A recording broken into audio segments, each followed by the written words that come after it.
బండి సంజయ్ గారు ఇంతకుముందు గుడికి రమ్మంటే ప్రమాణం చేయమంటే ఏకసక్కాలు ఆడిన హరీష్ అనేటోడు ఇలా యాదగిరిగుట్టకి ఎట్లా పోతాడన్న? మునుగోడు ఎలక్షన్స్ అప్పుడు బండి సంజయ్ గారు అడిగారు పోదాం పారు అదే యాదగిరిగుట్ట కాడికని. ఆ రోజు ఎందుకు రాలేదన్నా? ఆ రోజు ఎందుకు దుప్పటి కప్పుకొని పడుకున్నావు? ఇలా దేవుడు ఎట్లా యాదికి వచ్చే? ఉన్న ఉద్యోగం పోతే ఆయనకు దేవుడు యాదికి వస్తాడు, ఈయనకు అధికారం రాకపోతే ఈయనకు హిండెన్బర్గ్ యాదికి వస్తుంది. సిగ్గుండాలే. జొన్వాడ ఫామ్ హౌస్ నాది కాదని నిన్న స్టేట్మెంట్ ఇస్తాడు ఒకడు హైదరాబాద్లో కూర్చొని. మరి మా జర్నలిస్ట్ మిత్రులు కూడా నేను అడగదలుచుకున్నాను, నేను కూడా అడిగేలే ఇక్కడికి వచ్చినా కాబట్టి. మరి అది నీది కాకపోతే ఆ రోజు ఎవడో డ్రోన్ ఎగిరేసిండని కేసులు పెట్టి జైలుకి పెట్టిపోయినావు కదరా. ఎవరి దాని మీద డ్రోన్ ఎగిరేస్తే నువ్వెందుకు పంపినవురా? రోజు పెళ్లిళ్ళలో బరాత్రాల్లో మస్తుగా డ్రోన్లు ఎగిరేస్తారు. డ్రోన్ ఎగిరేస్తే జైలుకు పంపినావు. పిసిసి ప్రెసిడెంట్ ప్రస్తుత ముఖ్యమంత్రిని పంపినావు. నీది కాని ఫామ్ హౌస్ మీద ఎవరి ఫామ్ హౌస్ మీద డ్రోన్ ఎగిరేస్తే వాడిని ఎట్లా అరెస్ట్ చేసి దానికి బెయిల్ రాని కేసులు పెట్టి ఢిల్లీకి వెళ్తే దొరకబట్టి ఎయిర్పోర్ట్కి వెళ్ళి తీసుకుపోతుంది కదా. తగ్గిందా ఇప్పుడు నా అహంకారం? ఇంకా తగ్గలేదా? వీళ్ళు రైతుల గురించి మాట్లాడతారు. ఫామ్ హౌస్ చుట్టూ శవాలు, చెట్లకు శవాలు వేలాడిన రోజు మాట్లాడలే ఈ హరీష్ కేటీఆర్ అన్నట్టు ఆయన. ఇలా బయట వీళ్ళు ధర్నాలు చేస్తారంట. అంటే ఆత్మగౌరవం అనేది ఒక కేటీఆర్ అనేటోకే ఉంటుందా? నేను 2001లో జలదృశ్యానికి సున్నమేసినాను. ఆ రోజు ఏడవన్నావు కేటీఆర్? నువ్వు ఎన్నడు వచ్చినావు తెలంగాణకి? ఎన్నడు జై తెలంగాణ అన్నావు? 2007లో వచ్చినావు నువ్వు తెలంగాణకి. నీకంటే 6 ఏళ్ల ముందు నుంచి మేము జై తెలంగాణ అన్నాను. నన్ను పట్టుకొని ఏమన్నాడన్నా మునుగోడు ఎలక్షన్లో? అప్పుడు రఘునందన్ ఏంది 1,00,000 ఓట్లతో గెలిచిండా? నేను చెప్తున్నా ఇలా మురళీకృష్ణ గారు రాసుకోర్రి, రజనీకాంత్ గారు రాసుకోండి, ఏబిఎన్ వెంకటకృష్ణ రాసుకో, రఘునందన్ అనేటోడు మళ్ళీ ఏ సభలకు రాడు అని చెప్పిండు. వచ్చిండా రఘునందన్? కేటీఆర్ ఓటెత్తి వచ్చిండా రఘునందన్? వాళ్ళ బావ హరీష్ ఓటెత్తి వచ్చిండా? నేను వీడికి ప్రజాస్వామ్యం మీద మాకు విశ్వాసం ఉంది, తెలంగాణ మీద మాకు విశ్వాసం ఉంది. ఆ రెండు లేనోళ్ళు మీరు. అదే మా మహేష్ అన్న కూడా రేవంత్ రెడ్డి అన్నది కలిసినట్టున్నాడు, ఒకటే టాయిలెట్ వాడినట్టున్నారు ఇద్దరు. పాపం ఏం చేస్తాం? ఏడనే గాంధీ భవన్లో వాడినావా? Same toilet సెక్రటరియట్లో వాడినావా? వాడకు అది మంచిది కదా, దందా చేసే టాయిలెట్ అది. అటు ఓపెన్ నువ్వు స్వచ్ఛంగా ఉన్నావు, స్వచ్ఛంగా ఉండాలి. గోడలకు పెయింట్లు వేసేటోళ్ళు, ప్రింటింగ్ ప్రెస్లు నడిపేటోళ్ళు, ఇసుక దందాలు చేసేటోళ్ళు, తమ్ముళ్ళతోటి దందాలు చేయించేటోళ్ళకే ఇన్ని విషయాలు తెలుస్తేనా? ప్రపంచంలో ఉన్న 192 దేశాల అధినేతలకి చాలా తెలుసు. ప్రపంచాన్ని మోడీ గారు వెళ్తున్నారా, మోడీ గారిని ప్రపంచం గౌరవిస్తుందా అనేది వాళ్ళకి తెలుసు. వీళ్ళకేం తెలుస్తుంది? ఢిల్లీకి ఏమో లోన్ కావాలని పొద్దుగాలైతే కాలు మొక్కి వస్తారు, దండాలు పెట్టి వస్తారు. ఢిల్లీ వాళ్ళు లోన్ ఇవ్వకపోతే డీజిల్కి పైసలు ఉండేవి రాష్ట్ర ప్రభుత్వం దగ్గర. శ్వేతపత్రం ఇవ్వమనుండ్రి, నేను రూపాయి లోన్ తెచ్చుకోలేదు ముఖ్యమంత్రి అయినాక అని అడుగుండ్రి. కేంద్ర ప్రభుత్వాన్ని గ్యారంటీ ఇవ్వని లేదని అడుగుండ్రి. ఎన్ని లోన్లు తెచ్చిండ్రో చెప్పమని చెప్పుండ్రి. ఒకవేళ ఆదాని తప్పుడు వ్యక్తి అయితే రేవంత్ రెడ్డి గారు, మీరు ఆదానితోటి ఎందుకు మీటింగ్ చేసిరు? ఏ దేశాల్లో చేసిరు? ఎందుకు చేసిండ్రు? ఏం అగ్రిమెంట్ చేసుకున్నారు? తమ్మునికి ఇచ్చిన దందా ఏంది తెరనకాల చెప్పు. నువ్వు చెప్పకపోతే 2 రోజులైనాక మేమే చెప్తాం. మా తమ్ముడైతే దందా చేసుకోవద్దా అన్నాడు. సేమ్ చంద్రశేఖరరావు అడుగుజాడలనే ఈయన పోతుండు. నా కొడుకు అయితే పోటీ చేయొద్దా?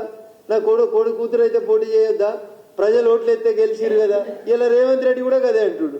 మా తమ్ముడు అయితే దందా చేసుకోవద్దా, మా అన్న అయితే దందా చేసుకోవద్దా? Then what is the difference between Chandrashekhar Rao and Revanth Reddy? Telangana సమాజం ఆలోచించాలి. వాళ్ళు ఓట్లు అయితే గెలిచిర్రు, ఎమ్మెల్యేలు అయినరు, ఎంపీలు అయినరు అన్నాడు. ఈయన మా తమ్మునికి పైసలు ఉన్నాయి దందా చేస్తున్నాడు అన్నాడు. దూల్పేటకు మా రాజాసింగ్ గారు చెప్తారు దందా అంటే ఏందో, లేకపోతే బాంబే రెడ్ లైట్ ఏరియాకి పోతే దందా ఏందో చెప్తారు అక్కడ. దందాలు వద్దు అంటున్నాం మేము. కానూన్ ప్రకారం చేస్తే వ్యాపారం చేస్తున్నాము అని చెప్పుండ్రి. రిజిస్టర్డ్ కంపెనీలు పెట్టుకొని రిజిస్టర్ చేసుకోండి, ఎవరికి అభ్యంతరం ఉంటుంది?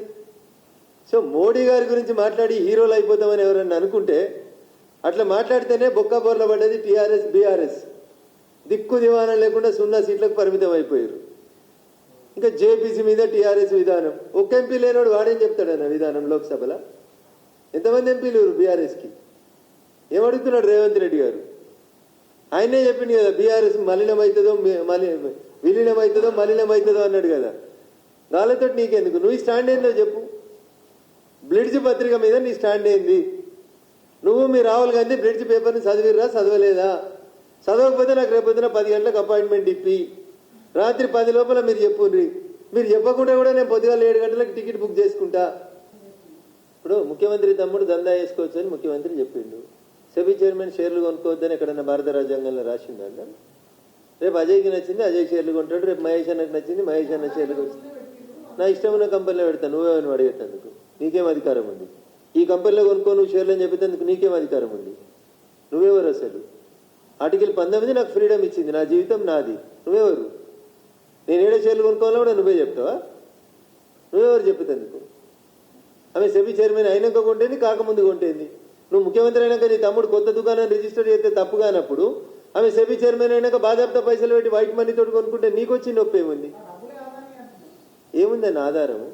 ఆధారం లేని ఆరోపణలు చేసి ఏది పడితే అది మాట్లాడితే మరి దీనికి కూడా సమాధానం చెప్పు అంటున్నా. నీకు నోరుంది కదా. రాహుల్ గాంధీ అనేట ఆయన 18వ లోక్సభలో సభ్యుడు, రఘునందన్ రావు 18వ లోక్సభలో సభ్యుడు. బ్రోకర్ అనే పదం ఏం నిషేధిత పదం కాదు, తప్పు పదం కాదు. అన్ని ఛానళ్లలో ఇంగ్లీష్లో చెప్తారు, stock broker, stock market, stock exchange. Broker అని అందరు మాట్లాడతారు, అదే పదం నేను మాట్లాడుతున్నా. అంటే ఒకసారి అయితే ఏదో పొరపాటు పడ్డారు అనుకున్నాం, రెండోసారి కూడా వార్త రాయించుకొని వచ్చి వాళ్ళే మాట్లాడుతుంటే నాకు కూడా కొంతమంది మీలాంటి జర్నలిస్ట్ మిత్రులు పొద్దున్న ఈ పేపర్ తెచ్చి ఇచ్చిర్రు. రగనా ఎంపీకి అది కనబడుతుంది, నీకు ఇది కనబడతలేదా అని ఇచ్చిర్రు. అట్లా కనబడతలేదేమో మా జర్నలిస్ట్ మిత్రులకు చూపిద్దామని తెచ్చిన. రాహుల్ గాంధీ కనబడకపోతే ఎప్పుడు రేపు పొద్దుగల 11 గంటలకు ఇస్తా అని చెప్తున్నా. ఎందుకంటే మంచిగా ఏం కావాలన్నా కనబడితే మరి దీని కూడా మీద మాట్లాడాలి కదనే. హిండెన్బర్గ్ మీద మాట్లాడిన వాళ్ళు బ్రిడ్జ్ మీద ఎందుకు మాట్లాడారన్న? రేవంత్ రెడ్డి రేపు దీని మీద ధర్నా చేయి. సో నేను నా క్వశ్చన్ స్ట్రైట్ అన్నా. ఒక ఎంపీకి హిండెన్బర్గ్ కనబడ్డది, ఇంకో ఎంపీకి బ్రిడ్జ్ కనబడుతుంది. ఒక ఎంపీకి హిండెన్బర్గ్ కరెక్ట్ అనిపిస్తే ఇంకో ఎంపీకి బ్రిడ్జ్ కరెక్ట్ అనిపిస్తుంది. దాని మీద విచారణ చేయమని వాళ్ళు అడుగుతున్నారు, దీని మీద విచారణ చేయమని నేను అడుగుతున్నా. ఆ ఎంపీగా వారికి ఎంత అధికారం ఉందో తెలంగాణకి వెళ్ళిపోయిన ఎంపీగా నాకు కూడా అంతే అధికారం ఉందని నేను అనుకుంటున్నా. వ్యాపారానికి కుటుంబానికి లింక్ పెడతారా? మరి మీ నాయననే తోలుకొచ్చినా అని చెప్పిండు అని ఆదానే చెప్పిండు. కావాలంటే ఆ బయట కూడా ప్రింట్ తీసి ఇస్తాం మీకు. ఆయన మాట్లాడినటువంటి ఆదాని గారు ఆ టీవీకి, ఇంగ్లీష్ టీవీ ఛానల్కి ఇచ్చిన ఇంటర్వ్యూని ఆ బిట్ కట్ చేసి పంపిస్తా. I was encouraged by the then prime minister Rajiv Gandhi అన్నాడు. I was promoted and I was encouraged to come to Delhi by the then prime minister Rajiv Gandhi అన్నారు. మీ నాయన తీసుకొచ్చినోడు ఇవాళ షెడ్యూడ్ ఎట్లా?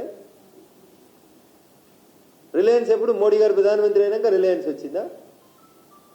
అంబానీ రిలయన్స్ పెట్టుకున్నది మోదీ గారు ప్రధానమంత్రి అయినాక పెట్టుకున్నాడా? ఎందుకు ఇట్లా న్యూ సెన్స్ మాట్లాడతారు, నాన్ సెన్స్ మాట్లాడతారో తెలియదు.